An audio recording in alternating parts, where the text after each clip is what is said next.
When my boys were little, we would carve out one Saturday in the fall to go take Christmas card photos. Do you remember Christmas cards? Christmas cards have fallen on hard times. Social media has come into play.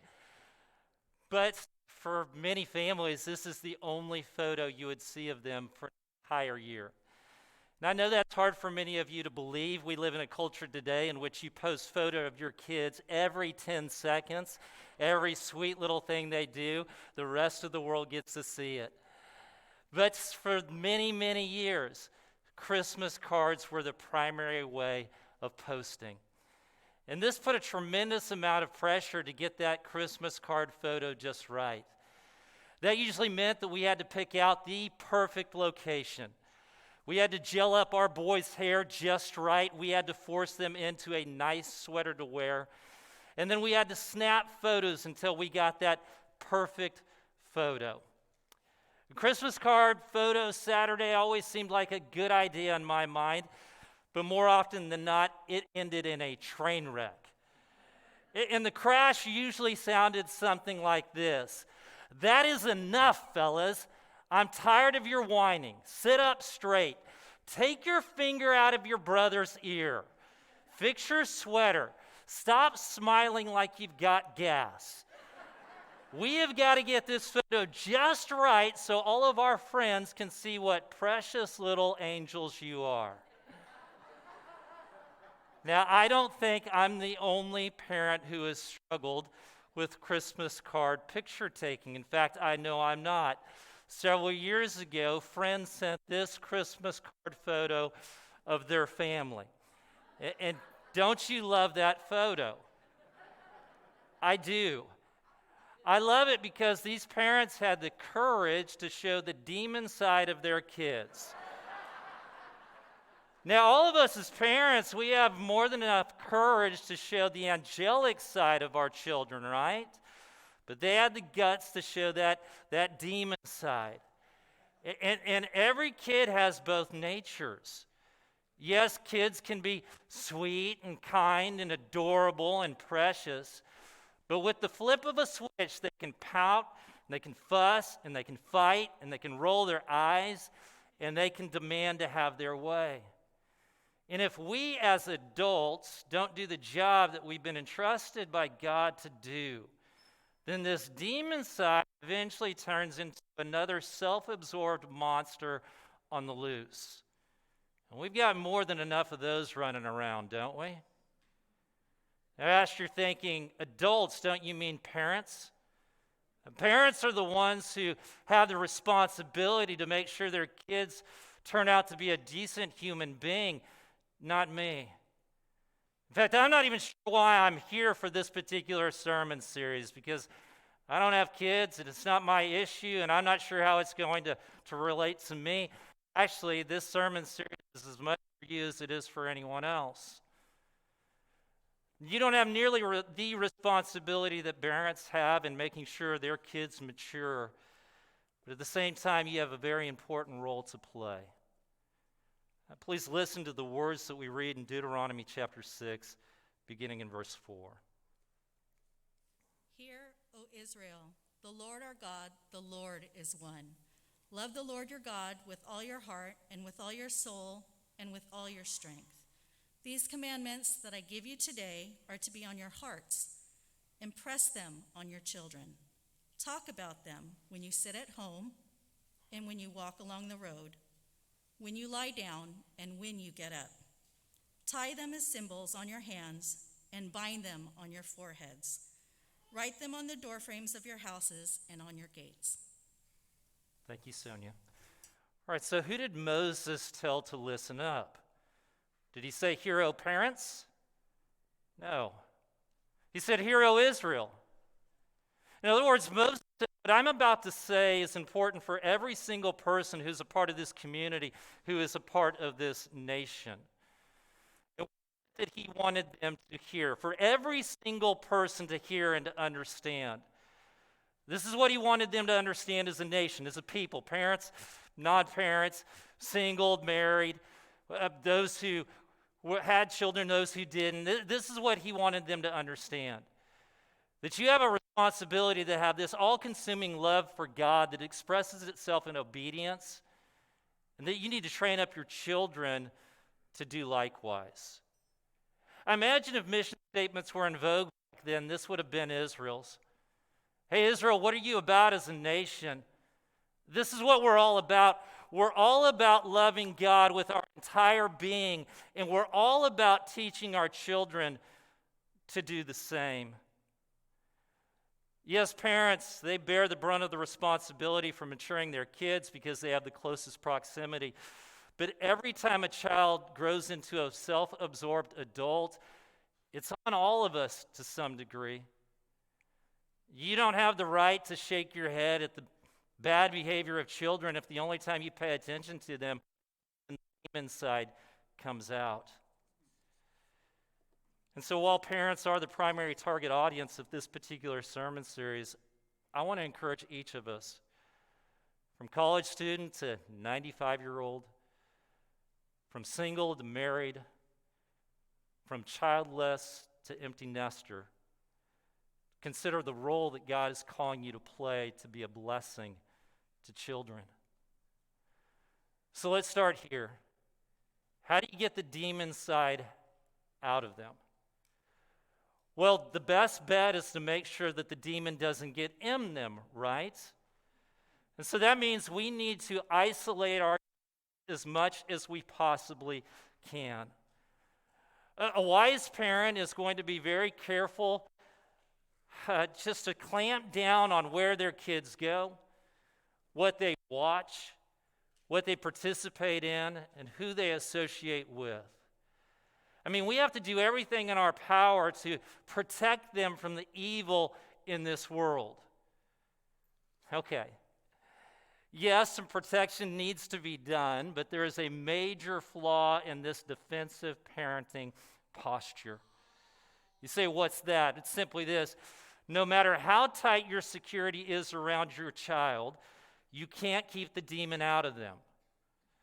I don't care if you have a filter on the internet, if you parent lock the TV, if you school at home, if you plant a GPS device in their little melon, if you make sure their sweet little lips never touch Red Bull and Mountain Dew, you can't keep the demon out of them because your little angel came into the world with a rebellious nature.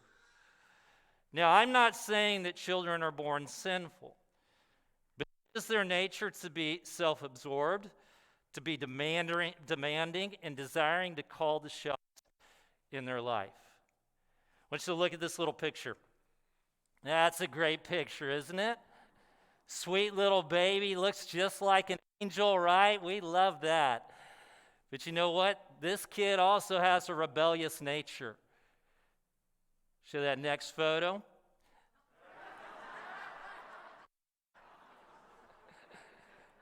You say, time out. Aren't we born in the image of God? Yes, we are. We're born in the image of God, but we're also born in the image of another. I want you to listen to the words in Genesis chapter 5 and verse 3. When Adam had lived 130 years, he had a son in his own likeness, in his own image. He named him Seth. We bear the image of God, but we also bear the image of Adam. That means it's our nature, just like our forefather Adam, to desire to do life the way we want to do life, even if it means rebelling against the ultimate authority, the creator of the universe, our God. There's nothing that can be done to keep the rebellious nature out because we came into this world with the nature of Adam. So what is our job? Our job is to transform that nature. Okay, how do you do that? Well, here's the bad news. You can't. You can't. You might be able to curb your child's behavior, but you can't change their heart. Doesn't matter how thick the bubble is that you put around them or how many times that you ground them. It's just not going to make a difference in this sense. You cannot change that rebellious nature. But now there's some good news. What's impossible for us to do, is no problem for Jesus Christ. You see, when Jesus Christ shows up, demons tremble and demons flee. And for this reason, we must go on the offensive as parents, as adults, and we must do everything we possibly can to plant the gospel in the heart of every single child. Now, I want you to notice what happens when Jesus comes into the heart of a person. A follower of Jesus by the name of John talks about this in 1 John chapter 3 and verse 9. He says, "No one who is born of God will continue to sin, because God's seed remains in them. They cannot go on sinning because they have been born of God."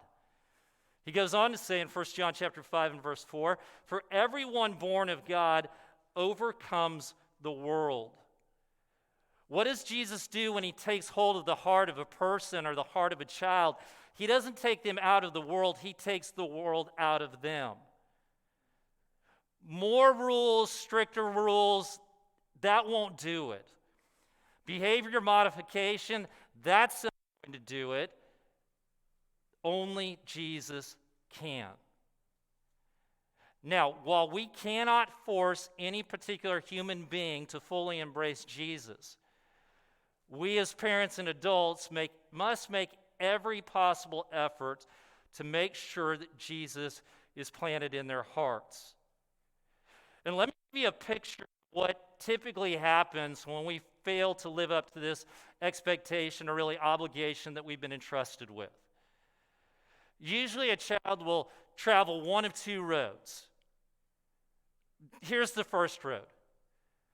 The child will make the decision as soon as he or she leaves the home that he or she is going to leave his or her faith. The stats are overwhelming. According to Barna and Lifeway research, kids typically leave the faith or leave church by the age of 23. 70 to 75% of our kids are leaving the church by the age of 23. Now you say, well, wait a minute, just because they leave the church doesn't mean they've left their faith. That's true, but I'd argue with you that's the exception, not the rule. That when they make the decision to leave church, typically they leave their faith as well. Now, every child who hasn't fully embraced Jesus doesn't make the decision to leave the church. Some stick around. In fact, they keep coming week in, week out, believing this is what it means to be faithful. But Jesus has no more say in their life than he does in the life of the child who made the decision to leave their faith. To tell you the truth, I'm not sure who's in worse shape. The child who bolts or the child who stays. But what I do know is that a quick reading of the story of the prodigal son in Luke chapter 15 indicates that both of those children are in desperate need of returning home back to the Father. So how do you plant Jesus in the heart of a child? Well, a grandmother by the name of Lois and a mother by the name of Eunice, they have a lot to teach us. These two godly women that we read about in Scripture planted Jesus so deeply in the heart of their son and their grandson Timothy that he traveled a different road. The road he decided to travel was to remain faithful and devoted to Jesus Christ and to be a leader in the early church. And from these two women, they impress upon us, number one, the importance of living the gospel. Is the gospel credible on its own? Of course it is.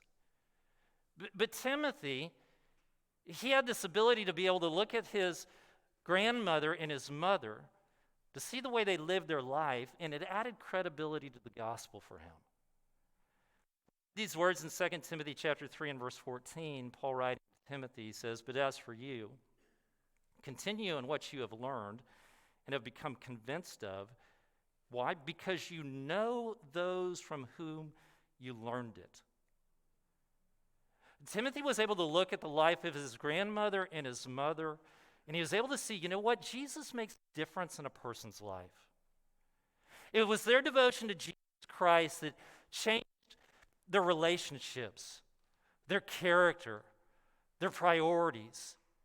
And this young boy, Timothy, who was growing up in that household with these two godly women, hearing about Jesus, but more importantly, watching them live, became convicted.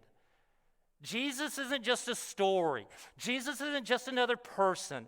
Jesus is someone worthy of devoting my entire life to. This is what our kids are watching for. Does Jesus change anything other than what we choose to do on Sunday morning? Can Jesus really change the heart of a person? Now, let me state the obvious. Kids, regardless of their age, are extremely perceptive. They're quick to pick up on whether or not we're simply doing religion or if we're Christ-centered. The truth is, they're interested in religion. They're not interested in another tradition. And perhaps that's one of the reasons that many of our kids are choosing to leave the church by the age of 23. The too many saw religion in the home, but they didn't see enough of Christ.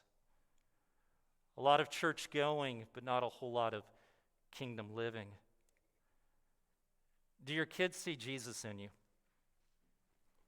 Ask them. Ask them, sit down and ask them, do you see that my life is changing because I'm a follower of Jesus Christ?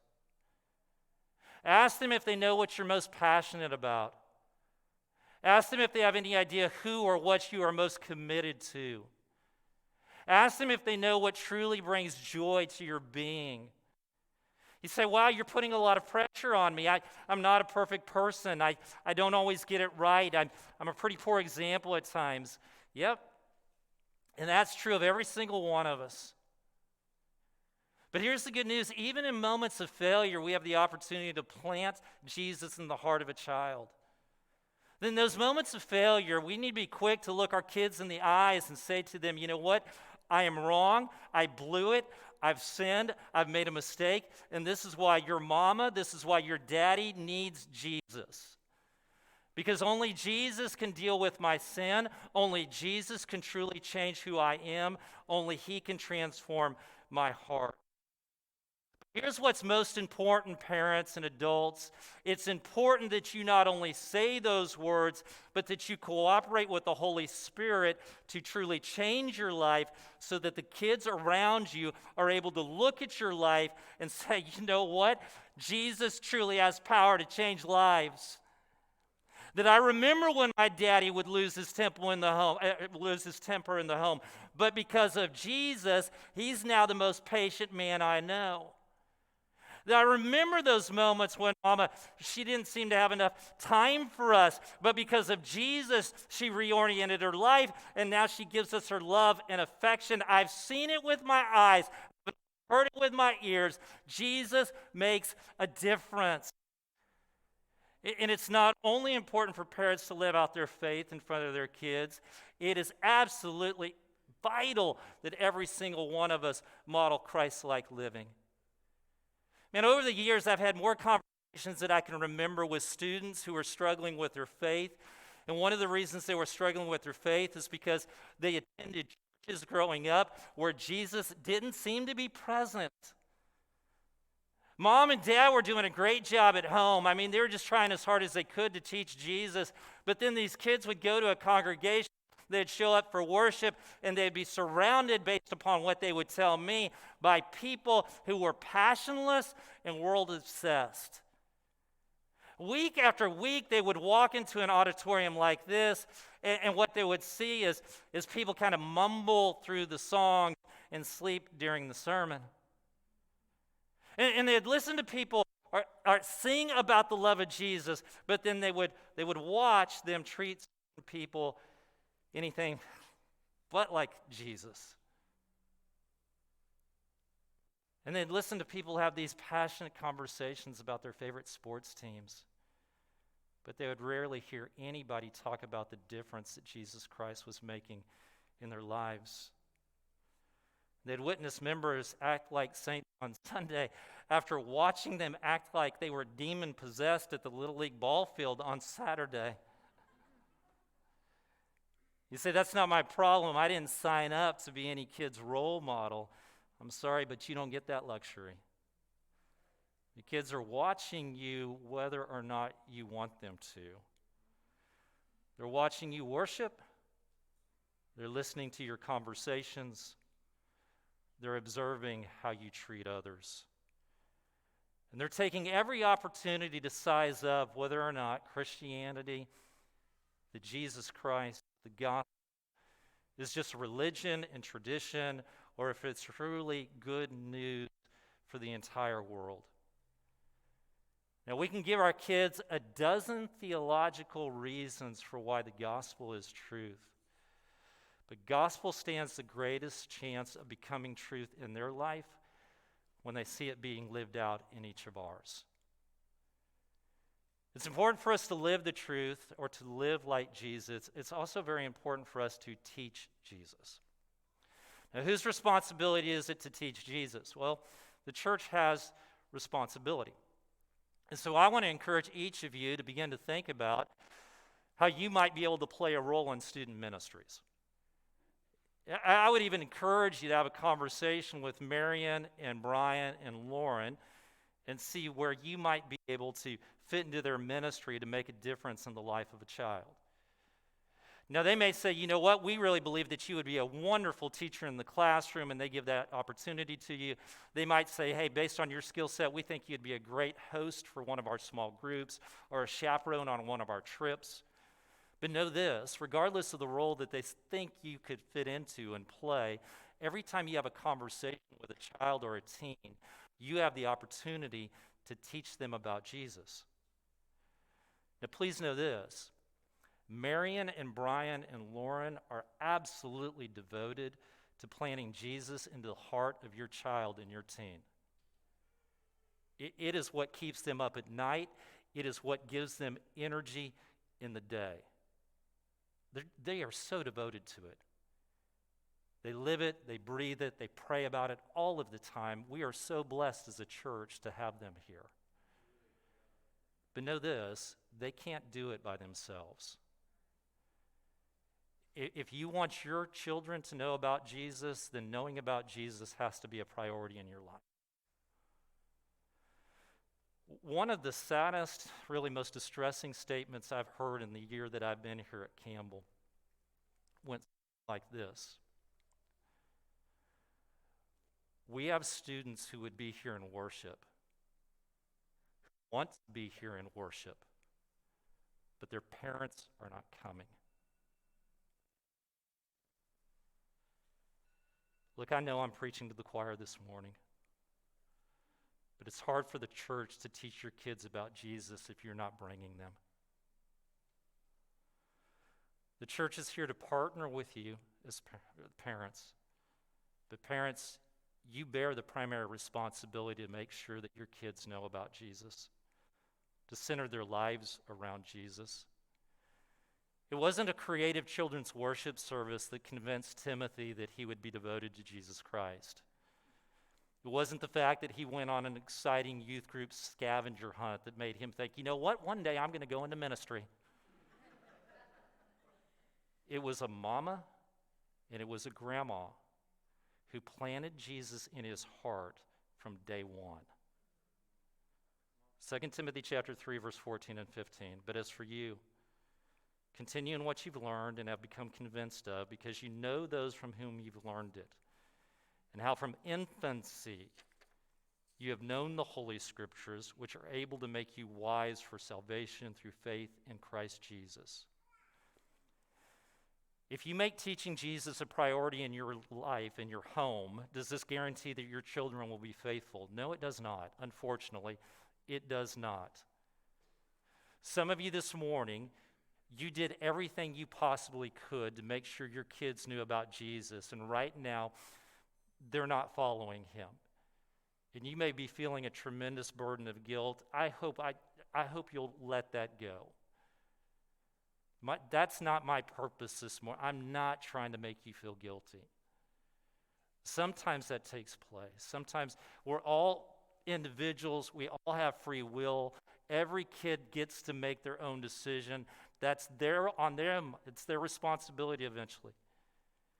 But we do have this responsibility as parents to do everything we possibly can to make sure they know about Jesus and they hear about Jesus. And what I would say to you is, even if they're out of the home, that hasn't ended. You still have that opportunity, so don't give up.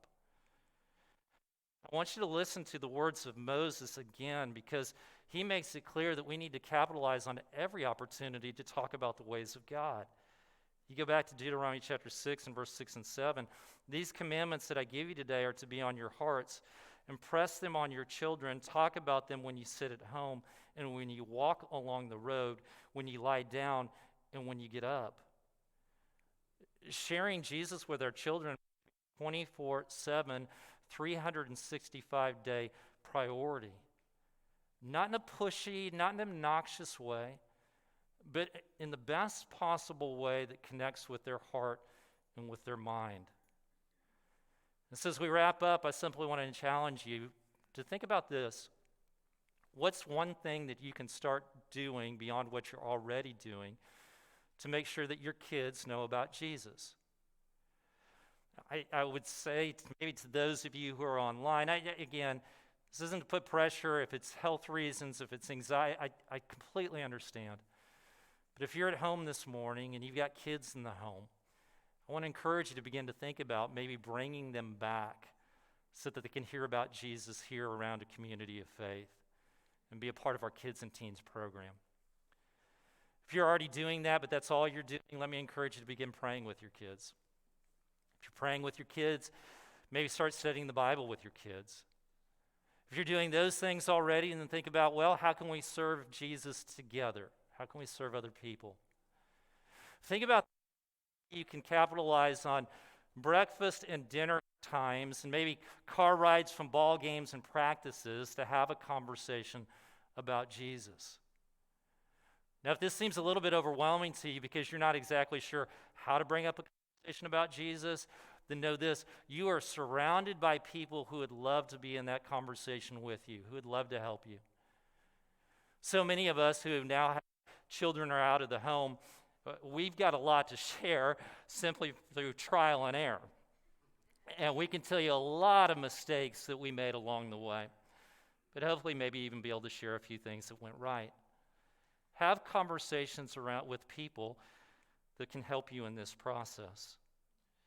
We're in it together to make sure every single child has the opportunity to have Jesus firmly rooted in his or her heart by the time he or she walks out of these doors. And please remember this: as we set out on our mission to go make disciples, that has to begin in our own homes. Thanks so much for being with us this morning. It is a blessing to be able to worship together. Again, welcome to all these guests here today. We are so thankful that you're here. What a legacy. Dale, happy birthday.